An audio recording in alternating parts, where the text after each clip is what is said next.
We welcome the Honorable Chief Minister of Tamil Nadu to address the gathering. மாண்புமிகு தமிழ்நாடு முதலமைச்சர் அவர்கள் உங்கள் முன்னால் உரையாற்றுவார்.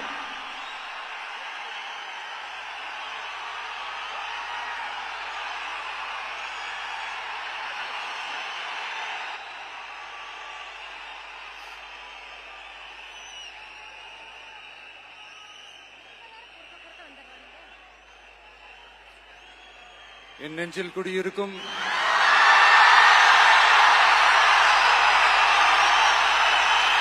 உங்கள் அனைவருக்கும் என்னுடைய வணக்கம். வணக்கம் வணக்கம்.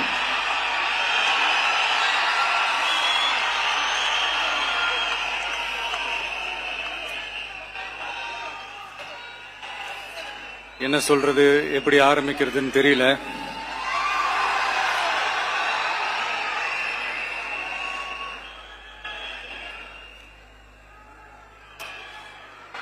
சினிமாவில் எப்படியாவது கஷ்டப்பட்டு வெற்றி அடையணும்னு இருந்த ஒரு சாதாரண அசிஸ்டன்ட் டைரக்டருக்கு பிறந்த ஒரு புள்ளையா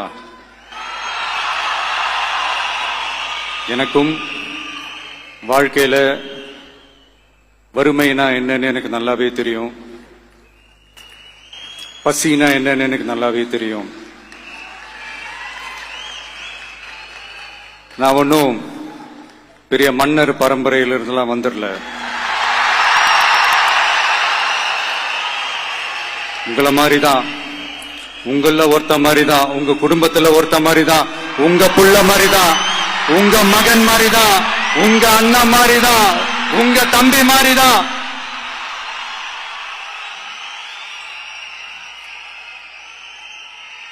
அப்படிதான் நான் உணர்றேன். நீங்களும் என்ன அப்படி நினைச்சதுனாலதான் சினிமாவில் எனக்கு ஒரு மிகப்பெரிய ஒரு இடத்த ஒண்ணு கொடுத்தீங்க. அதையெல்லாம் விட்டுட்டு உங்களுக்காக நன்றி கடன் செலுத்துறதுக்காக அரசியலுக்கு வந்த உங்க விஜய, இந்த விஜய, நீ வா விஜய், நாங்களா இருக்கோம், பாத்துக்கிறோம். விஜய் தம்பி நீ வா, நாங்க இருக்கோம். விஜி தம்பி நீ வா, நாங்க இருக்கோம். அண்ணா நீ வாடா, நாங்களா இருக்கோம். நண்பா நீ வா நண்பா, நாங்களா இருக்கோம் சொல்லி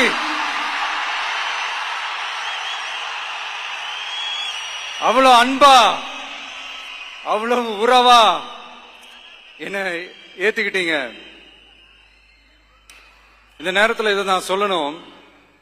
இந்த டிராவல்ல, இந்த ப்ராசஸ்ல எனக்கு எவ்வளவோ கஷ்டங்கள், எனக்கு எவ்வளவோ இந்த அவமானப்படுத்தினதெல்லாம் ஒரு பக்கம் இருந்தாலும், எனக்காக கூட நின்ன உங்களுக்கும் அதே மாதிரி கஷ்டங்கள், அதே மாதிரி அவமானங்கள், அதையெல்லாம் நீங்க பெருசா எடுத்துக்காம, அதையெல்லாம் நீங்க பொருட்டாவே எடுத்துக்காம, என்னோட வலிகளை, என்னோட வேதனைகளை உங்களோட தான் நினைச்சு என் கூடவே நின்னு இன்னைக்கு சி ஜோசப் விஜய் எனும் நான்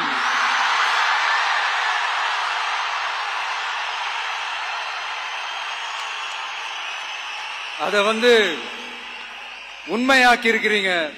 உண்மையிலே எனக்கு என்ன சொல்றதுன்னு எனக்கு தெரியல. என்னுடைய உறவுகளே, என்னுடைய சொந்தங்களே, நான் ஒன்னும் தேவ தூதன்லாம் கிடையாது. நானும் ஒரு இயல்பான ஒரு வாழ்க்கை வாழ்ற ஒரு சாதாரணமான மனுஷன்தான். நான் முன்னாடியே சொன்ன மாதிரி அது செய்வேன் இது செய்வேன்னு பொய்யான வாக்குறுதிகள்லாம் கொடுத்து உங்களை நான் ஏமாத்த மாட்டேன். எது சாத்தியமோ அது மட்டும்தான் நான் செய்வேன். இம்மிடியட்டா உங்க மனசுல ஒரு கேள்வி ஒண்ணு வரலாம், அப்ப சாத்தியம் இல்லாததை செய்ய மாட்டாங்களா, செய்ய முடியாதா அப்படின்ற ஒரு கேள்வி ஒண்ணு வரலாம். இத்தனை கோடி மக்கள் என் கூட இருக்கும் போது எது வந்தாலும் பாத்துக்கலாம், என்ன வந்தாலும் பாத்துக்கலாம் அப்படின்ற அந்த கான்பிடன்ஸ் என் மனசுல இருக்கு.